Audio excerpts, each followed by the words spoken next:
ನೋಡಿ, ನಾನು ಹೇಳ್ತಕ್ಕಂಥದ್ದು ಈ ಭಯೋತ್ಪಾದನೆ ಕೃತ್ಯವನ್ನು ಖಂಡಿಸಬೇಕೇ ವಿನಃ ವೈಭವೀಕರಿಸೋದು ಬೇಡ.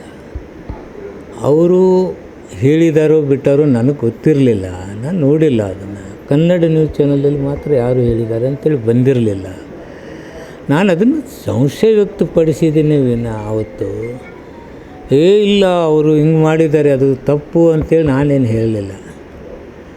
ಆದ್ದರಿಂದ ನಾವೆಲ್ಲರೂ ಈ ದೇಶದ ನಾಗರಿಕರಿಗೆ, ಸಾಮಾನ್ಯ ನಾಗರಿಕರಿಗೆ ಭಯೋತ್ಪಾದಕರ ಏನು ತೊಂದರೆ ಮಾಡಿದ್ದಾರೆ, ಸಾವನ್ನು ಮಾಡಿದ್ದಾರೆ, ಆ ಸಾವಿನಲ್ಲಿ ನಾವು ಯಾರೂ ರಾಜಕಾರಣದ ಅವಶ್ಯಕತೆ ಇಲ್ಲ.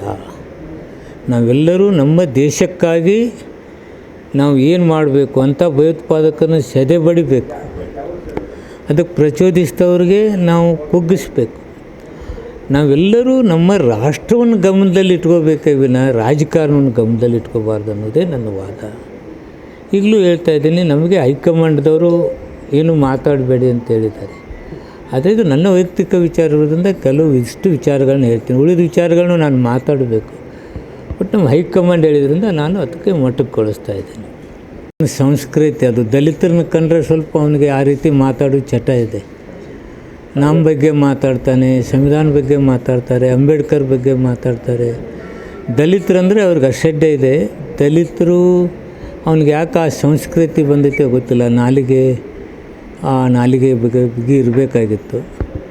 ಅದು ಯಾಕೋ ನಾಲಿಗೆ ಬಿಟ್ಟು ಹರಿಬಿಡ್ತಕ್ಕಂಥ ಸಂಸ್ಕೃತಿ ನಮ್ಮದು ಆ ಸಂಸ್ಕೃತಿ ಅಲ್ಲ.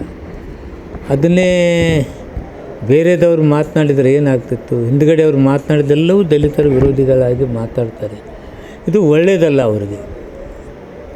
ಇದನ್ನು ಖಂಡಿಸ್ತೀನಿ. ಇಲ್ಲ, ನನ್ನ ತಿಳಿದಾಗಿದೆ ಅವ್ರು ಯಾರಿಗಾರು ಕೈ ಮಾಡಿದಾರೋ ನನಗೆ ಗೊತ್ತಿಲ್ಲ. ನಾನು ಎಡಗಡೆ ಇದ್ದೆ, ನೀವು ಟಿ ವಿಯಲ್ಲಿ ನೋಡಿದೆ, ಹಿಂಗೆ ಕೈ ಮಾಡಿದ್ದಾರೆ. ಅದು ಅವ್ರಿಗೆ ಕೈ ಮಾಡಿದಾರೋ ಅಥವಾ ಹಿಂಗೆ ಸರಿ ಅಂತೇಳಿ ಮಾಡಿದಾರೋ ಅದು ಗೊತ್ತಿಲ್ಲ ನನಗೆ. ರದ್ದತಿ ಮಾಡಬೇಕು ಅಂತ ಅದು ಸ್ಪೀಕರ್ ಕೆಲಸ, ನಂದಲ್ಲ. ಸ್ಪೀಕರ್ ಏನು ಡಿಸಿಷನ್ ತಗೋತಾರೆ ಅದೇ ಡಿಸಿಷನ್. Thank you sir.